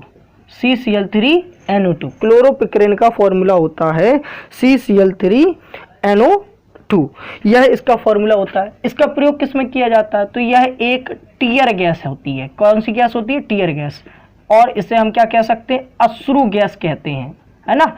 जब आपका पुलिस वगैरह जो है, पुलिस बल वगैरह जो है भीड़ को भगाना चाहती है, तो उसमें यही गैस का प्रयोग किया जाता है। यही आपकी क्लोरोपिक्रेन नामक गैस होती है। इसका फॉर्मूला होता है CCl3NO2, और यह क्या होती है, एक टीयर गैस होती है जो कि आपका प्रयोग की जाती है। पुलिस वाले जो लोग हैं इसकी जो है रबर की बॉल बना देते हैं। किसकी बॉल बना देते हैं, रबर की बॉल बना देते हैं, और इसी रबर की बॉल को जो है वो फेंका जाता है। कहाँ पर, तो जितने भी जो जगह होती हैं, मतलब कि भीड़ भाड़ वाली जगह होती है, वहाँ पर यही गैस को फेंक दिया जाता है। तो ये आपकी एक, है ना, तो ये एक आपकी गैस हो गई। तो ये क्लियर हो गई कि नहीं हो गई, यह गैस कैसी है। तो यहाँ पर ध्यान रखना, इसकी जगह पर एक और गैस का प्रयोग किया जाता है, वो अमोनिया गैस होती है, NH3, है ना। तो NH3 यानी कि जो अमोनिया यह गैस भी पहले फेंकी जाती थी। अमोनिया गैस भी टीयर गैस के रूप में प्रयोग की जाती है और इसका भी प्रयोग हम क्या करते हैं, टीयर गैस के रूप में करते हैं, अश्रु गैस के रूप में करते हैं। तो दो प्रकार की गैसों का प्रयोग हम अश्रु गैस के रूप में करते हैं, एक तो क्लोरोपिक्रिन और दूसरा कौन सा, NH3 यानी कि अमोनिया। क्लियर है। चलिए आगे देखते हैं, कुछ और बातों को समझते हैं और कौन सी गैसें होती हैं, है ना। आवाज़ आपको सही आ ही रही होगी। अब देखिए यहाँ पर इसके बाद जो है वो अगली गैस कौन सी होती है उसको समझते हैं, और उसको समझने से पहले एक त्रासदी को पढ़ते हैं जो कि सबसे ज़्यादा पूछी जाती है यह त्रासदी। तो 8वें नंबर पर हम पढ़ेंगे आपकी भोपाल गैस त्रासदी के बारे में। किसके बारे में पढ़ेंगे, भोपाल गैस ट्रेजिडी है ना, भोपाल गैस ट्रेजिडी के बारे में हम पढ़ेंगे यार, ट्रेजेडी, भोपाल गैस ट्रेजेडी। इसे हम क्या कहते हैं, भोपाल गैस त्रासदी। क्या कहते हैं, भोपाल गैस त्रासदी। इसे हम जानते हैं भोपाल गैस त्रासदी के नाम से। अब ये भोपाल गैस त्रासदी क्या होती है, यह हुई थी कब, तो ध्यान रखना यह हुई थी 2 से 3 दिसंबर 1984 में हुई थी। ये कब हुई थी, 1984 में हुई थी, 2 से 3 दिसंबर 1984 में यह त्रासदी हुई थी। कारण क्या था इसका, इसका जो रीजन था वो था, रीजन था मिथाइल आइसोसाइनेट। यह एक प्रकार की गैस थी और यह एक, हाँ हेलो MS राजावत, बिल्कुल यह एक प्रकार की क्या थी, मिथाइल आइसोसाइनेट एक प्रकार की गैस थी जो कि एक प्रकार से जहरीली गैस थी। इस जहरीली गैस के कंटेनर के फट जाने के कारण, इस जहरीली गैस के कंटेनर के फट जाने के कारण जो है बहुत सारे लोगों की मृत्यु हो गई। अब ये मिथाइल आइसोसाइनेट का आपसे क्या पूछा जाता है, फॉर्मूला पूछा जा सकता है। तो इसका फॉर्मूला होता है H3CnCO। यह इसका क्या होता है, फॉर्मूला, है ना। तो यहाँ पर ध्यान रखना मिथाइल आइसोसाइनेट नाम की एक गैस थी, जहरीली गैस थी, और इस गैस को H3CnCO यानी कि इसका क्या होता है, फॉर्मूला होता है। इसके बाद यहाँ पर यह भी पूछा जा सकता है कंपनी कौन सी थी। तो भोपाल गैस त्रासदी की कंपनी जो थी, कंपनी का नाम था आपका क्या था, यूनियन कार्बाइड नाम की कंपनी थी, यूनियन कार्बाइड। यह एक US कंपनी थी। कैसी कंपनी थी, US कंपनी थी, यूनियन कार्बाइड नाम की यह कंपनी थी, और यह एक USA की कंपनी थी, USA या US का कंपनी थी। उसके बाद ध्यान रखना इसके जो डायरेक्टर थे, इस कंपनी के एक डायरेक्टर थे, डायरेक्टर, है ना, प्रत्येक कंपनी के डायरेक्टर होते हैं, वैसे ही इस कंपनी के भी डायरेक्टर थे, और उस डायरेक्टर का नाम था वेरेन एंडरसन। क्या नाम था, वेरेन एंडरसन। यह एक डायरेक्टर थे, वेरेन एंडरसन, और इन्होंने ही इस गैस का जो है प्रयोग किया था। इन्होंने ही इस गैस का जो है, इस कंपनी के क्या थे, ये डायरेक्टर थे। इन्हीं की कारण से यह भोपाल गैस त्रासदी हुई थी। तो अगर हम यहाँ पर बात बताएं तो सबसे ज़्यादा आरोपी कौन पाया जाता है, आरोपी पाया जाता है डायरेक्टर। इसीलिए अगर हम आरोपी कहा जाए तो कौन थे, वेरेन एंडरसन। क्लियर बात हो गई कि नहीं हो गई। तो हमने क्या क्या बताया, सबसे पहली चीज भोपाल गैस त्रासदी के बारे में बताया। भोपाल गैस त्रासदी कब हुई थी, 2 से 3 दिसंबर 1984 को हुई थी। कारण क्या था, मिथाइल आइसोसाइनेट गैस एक जहरीली गैस होती है जिसके फैलने के कारण, यह गैस फैलने के कारण बहुत सारे लोगों की मृत्यु हो गई। मृत्यु होने के कारण क्या हुआ, जो कंपनी है उस कंपनी कौन सी थी यह बनाने वाली, तो उसका नाम था यूनियन कार्बाइड। यह कहाँ की कंपनी थी, तो USA का कंपनी थी। इस कंपनी के डायरेक्टर कौन थे, तो वेरेन एंडरसन, और यह क्या थे, आरोपी रूप में पाए गए थे, यही इसके आरोपी थे। क्लियर बात हो गई। अब समझिए हरित गैस के बारे में समझते हैं। हटा दें ये सब, क्लियर है। एक पेन और एक पेपर, दो चीजें लेकर चलिएगा। हम लोग बिल्कुल शुरू से केमिस्ट्री को पढ़ेंगे और अंत तक समाप्त कर देंगे। ऐसा नहीं करेंगे कि एक चीज़ पढ़ाई दूसरी चीज़ खत्म कर दी फिर बाद में। तो 1-2 क्लासें जो है हमारी रीजनिंग वगैरह की रह गई थी, उनको भी पूरा करेंगे। लेकिन जो केमिस्ट्री है, केमिस्ट्री की जो क्लास है वो आपका जो टाइमिंग है उसी टाइमिंग पर चलेगी। क्लियर बात हो गई।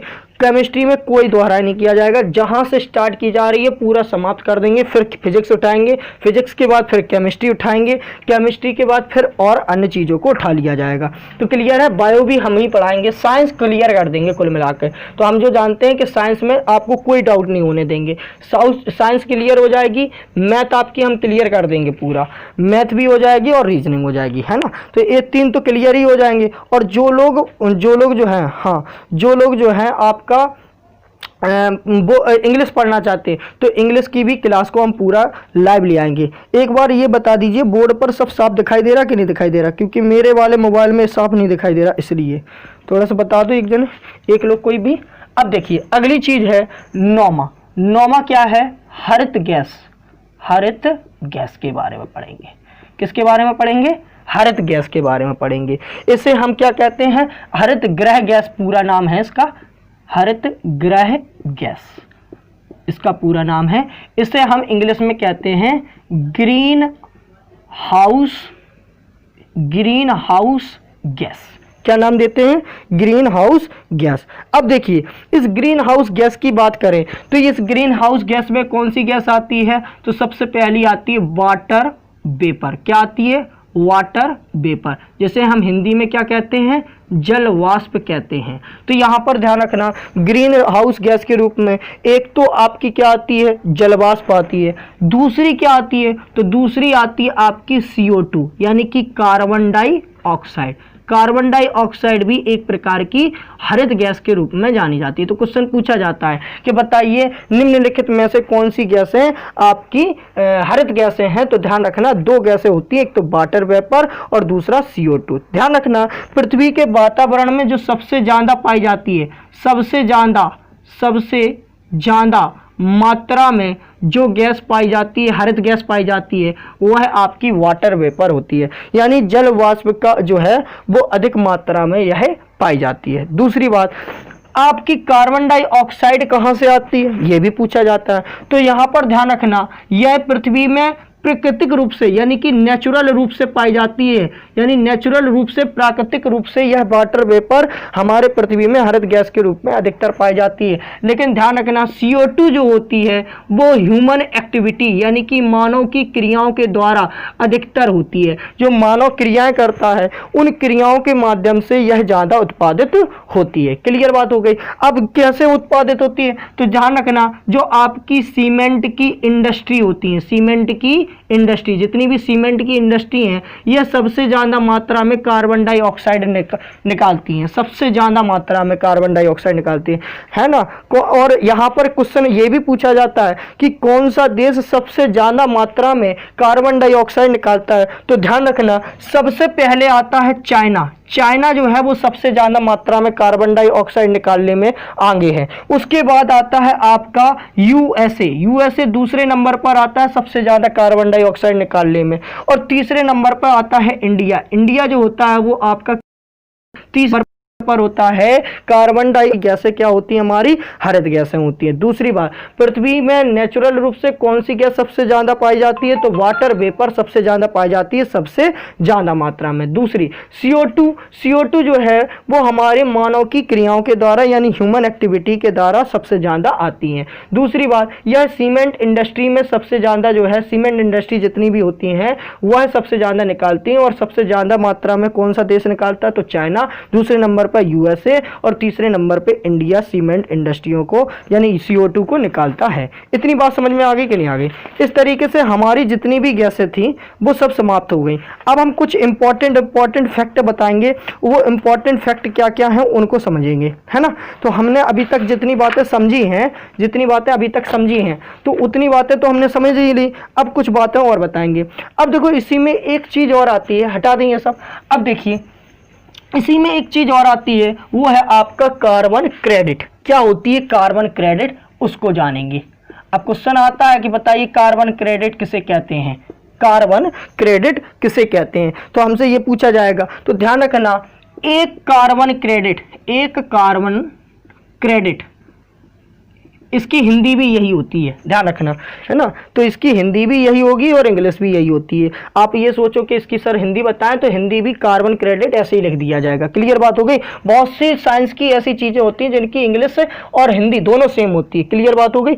अब देखिए कार्बन क्रेडिट क्या होता है, जब हम 1000 kg यानी कि कितना, 1 टन, जब हम 1000 kg यानी कि 1 टन क्या लेते हैं, जब हम 1000 kg या 1 टन, 1 मिनट रुकना थोड़ा सा, हाँ, 1 टन क्या लेंगे आपका CO2 ले लेंगे। क्या ले लेंगे, CO2। जब हम 1 टन CO2 ले लेते हैं या उत्सर्जन करते हैं तो ऐसी स्थिति में उसे हम क्या कहते हैं, एक कार्बन क्रेडिट कहते हैं। तो यहाँ पर हमें चार्ज भी देना पड़ता है। जितनी भी इंडस्ट्री वगैरह हैं, जैसे चाइना है, चाइना सबसे ज़्यादा मात्रा में CO2 निकालता है, तो वो चार्ज देता है क्रेडिट के हिसाब से कि इतने कार्बन क्रेडिट आपने जो है CO2 निकाली तो इसके आधार पर आपको इतना पैसा निकलेगा। तो उत्सर्जन के आधार पर इसका पैसा लगता है, यानी 1 टन CO2 निकालने का 1 कार्बन क्रेडिट के हिसाब से जो पैसा बनता होगा वो पैसा उसे देना पड़ता है। क्लियर बात हो गई।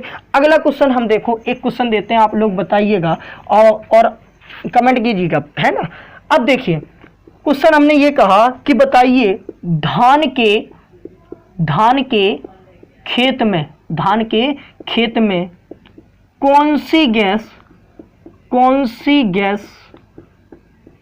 पाई जाती है। बताइए इसका आंसर कोई भी।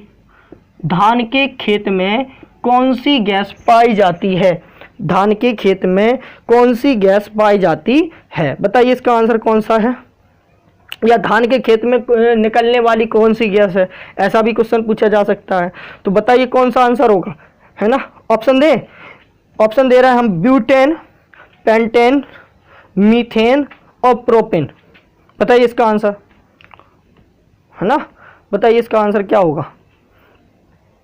कोई आंसर नहीं आया भाई, जल्दी से बताओ। तो इसका आंसर जो होगा, नहीं बता रहा कोई, चलिए देखो हम ही बता दे रहे हैं। देखिए इसका आंसर होगा मीथेन। धान के खेत में जो गैस निकाली जाती है वो कौन सी गैस है, मीथेन गैस निकाली जाती है। बिल्कुल MS राजावत आप पढ़ रही हैं, बिल्कुल मीथेन सही है, बिल्कुल सही आंसर है। अगला क्वेश्चन देखिए, अगला क्वेश्चन इसी में कहा है कि हॉस्पिटल में लोगों को बेहोश करने के लिए कौन सी गैस प्रयोग की जाती है। बताइएगा, हॉस्पिटल में लोगों को बेहोश करना हो तो कौन सी गैस प्रयोग की जाती है। बताइए इसका आंसर, है ना। तो हॉस्पिटल में लोगों को बेहोश करने के लिए कौन सी गैस का प्रयोग किया जाता है। बताइए कोई आंसर एक लोग, ऑप्शन दें क्या। चलिए ऑप्शन हम बताते हैं आपको। ऑप्शन हमने दे दिया आपका NO2, SO2, HGO और F और एक ले लो CFC, ठीक है ना। बताइए इसका आंसर, अब बताइए। कोई नहीं दे रहा अभी। तो ध्यान रखना, इसमें हॉस्पिटल में हम प्रयोग करते हैं किसका, NO2 का। जैसे हमने कल बताया था नाइट्रस ऑक्साइड, है ना। नाइट्रस ऑक्साइड का प्रयोग किया जाता है हॉस्पिटल में, जिसका प्रयोग हॉस्पिटल में प्रयोग किया जाता है, जिससे हम क्या करते हैं, लोगों को बेहोश करते हैं। इसी की जगह पर पहले हम क्या प्रयोग करते थे, क्लोरोफॉर्म। क्या प्रयोग करते थे, क्लोरोफॉर्म।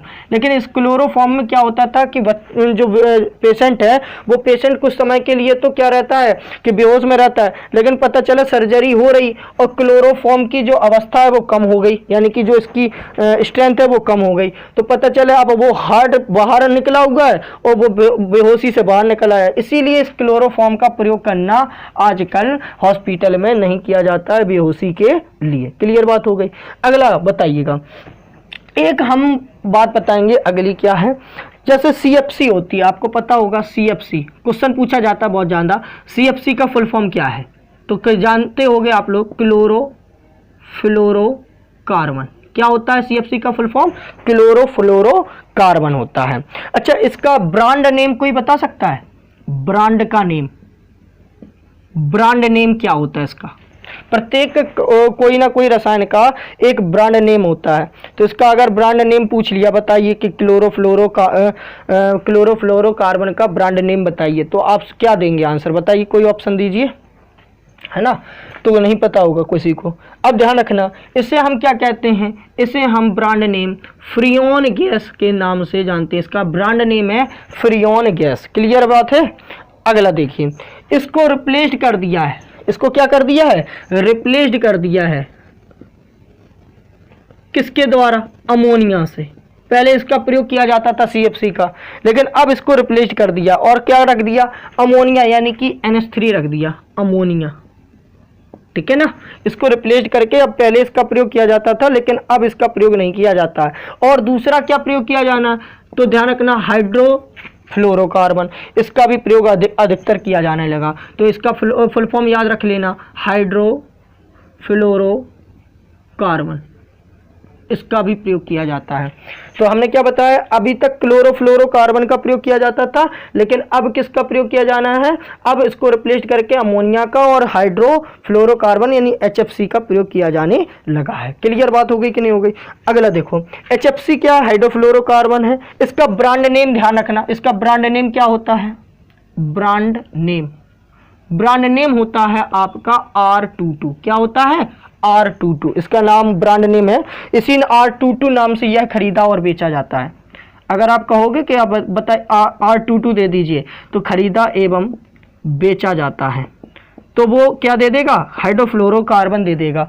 वैसे ही आप इसका नाम दोगे फ्रियोन गैस दे दीजिए, तो फ्रियोन गैस की जगह पर आपको क्या मिल जाएगी, क्लोरोफ्लोरोकार्बन मिल जाएगी। तो इसके ये ब्रांड नेम होते हैं, इन्हीं ब्रांड नेम के नाम से ये बाजार में बेची जाती है। क्लियर बात हो गई कि नहीं हो गई, इतनी बात समझ में आ गई। अगली देखिए, अगली चीज आपको पता होगा ओजोन के बारे में, है ना। ओजोन क्या होता है, ओजोन एक प्रदूषक को रोकने के लिए होता है, और ओजोन का फॉर्मूला क्या होता है, O3 होता है। इतनी बात तो समझ में आती होगी। ओजोन तो बहुत सरल चीज़ है, ओजोन सबको आता होगा। अगली चीज़ समझते हैं, और वह चीज़ है SF6। SF6, इस SF6 को क्या कहते हैं, तो इसका फुल फॉर्म होता है सल्फर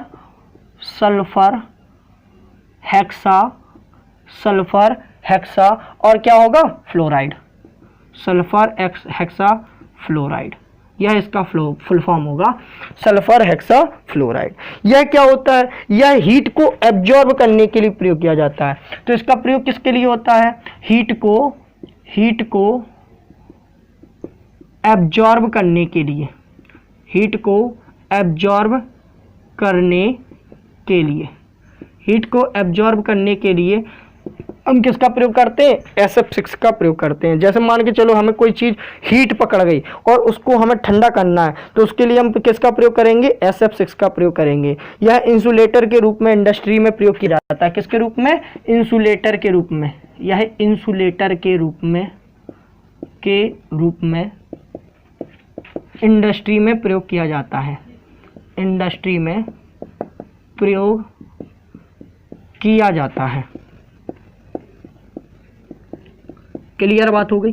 पहली चीज SF6 का फुल फॉर्म क्या है, सल्फर हेक्सा फ्लोराइड। यह क्या करती है, हीट को एब्जॉर्ब करने के लिए प्रयोग की जाती है, और यह इंडस्ट्री में इंसुलेटर के रूप में प्रयोग किया जाता है। किसको, ठंडा करने के लिए है, इंसुलेटर के रूप में, यानी कि चीज़ों को ठंडा करने के लिए प्रयोग किया जाता है। क्लियर बात हो गई कि नहीं हो गई।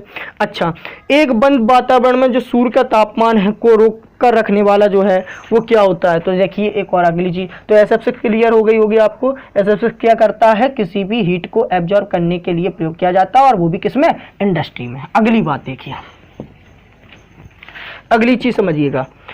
अगला चीज होता है, एक बंद वातावरण में जो सूर्य का तापमान है, चल समझ लीजिएगा, एक बंद वातावरण में जो सूर्य के तापमान को रोक कर रखने के लिए हम पॉली हाउस का प्रयोग करते हैं। किसका प्रयोग करते हैं, जैसे मान के चलो एक बंद वातावरण है, जैसे ये बंद वातावरण है, इस बंद वातावरण में अगर हमें सूर्य के तापमान को रोकना है, जैसे इसमें सूर्य है और इस सूर्य का तापमान ज़्यादा है, अब इस बंद वातावरण में हमें सूर्य के तापमान को रोकना है, तो इसके लिए हम किसका प्रयोग करते हैं, हम इसके लिए पॉली हाउस का प्रयोग करते हैं। पॉली हाउस, यही पॉली हाउस का प्रयोग किया जाता है, वेयर हाउस वगैरह, और इन्हीं को हम क्या कहते हैं, इन्हीं में हम प्रयोग करते हैं, ग्रीन हाउस के नाम से भी जाना जाता है। इन गैस, इन हाउस को क्या नाम से जाना जाता है, ग्रीन हाउस के रूप में जाना जाता है। अब ये ग्रीन हाउस क्या करते हैं, ये गैस सूर्य के तापमान को अवशोषित कर लेती है और इन्हें ग्रीन हाउस गैस कहते हैं। अब ये ग्रीन हाउस क्या करती है, देखो ये पॉली हाउस या ग्रीन हाउस क्यों कहलाए, क्योंकि यह क्या करते हैं, ये सूर्य के तापमान को एब्जॉर्ब कर लेती हैं। क्या कर लेती हैं, सूर्य के तापमान को अवशोषित कर लेती हैं या ऑब्जर्व कर लेती हैं, अवशोषित कर लेती हैं,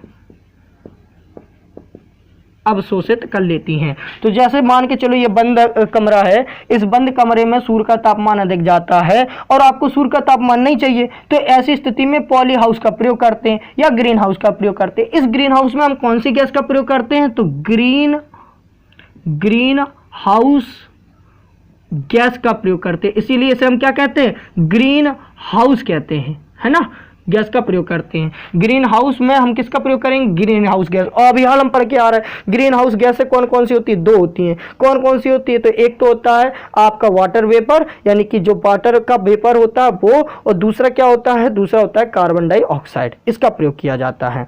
और ध्यान रखना, जो ग्लोबल वार्मिंग का मुख्य कारण होता है वो ग्रीन हाउस गैस ही होती है। अब ये क्वेश्चन आता होगा कि ग्लोबल वार्मिंग का मुख्य घटक कौन है? मुख्य घटक कौन है? तो ध्यान रखना, ग्लोबल वार्मिंग का जो मुख्य घटक होता है वो आपका क्या होता है? तो वह आपका होता है क्या? ग्रीन हाउस गैस होती है, ग्रीन हाउस गैस। और ग्रीन हाउस गैस आपको पता ही है, वाटर वेपर और कार्बन डाइऑक्साइड। अच्छा, और इसमें एक और चीज पूछी जाती है कि पेड़ पौधों में सबसे ज्यादा ग्रीन हाउस गैस निकलती है, इसको भी ध्यान रखना। जितने भी पेड़ और पौधे होते हैं, जितने भी आपके क्या होते हैं? पेड़ हैं, आपके क्या है? पौधे हैं, इनसे आपके क्या निकलती हैं? इनसे ग्रीन हाउस गैस अधिकतम निकलती है। क्लियर बात हो गई। तो आज हमारा जो है इस टॉपिक के साथ, इस बात के साथ यह हमारी क्लास पूरी समाप्त होती है। केमिस्ट्री का थर्ड पार्ट था और इस थर्ड पार्ट में हमने स्टेट ऑफ मैटर के सम इम्पॉर्टेंट गैस 3 पार्ट में ख़त्म कर लिए। अब अगला जो चैप्टर होगा वो होगा आपका एटॉमिक स्ट्रक्चर, यानी परमाणु की संरचना। यानी परमाणु की संरचना क्या होती है, उसमें क्या क्या चीज़ें प्रयोग की जाती हैं, वो आपका अगले सेशन में क्लास रहेगी। आज के लिए इतना ही। बकाया चीज़ें कल। चैनल को लाइक करें।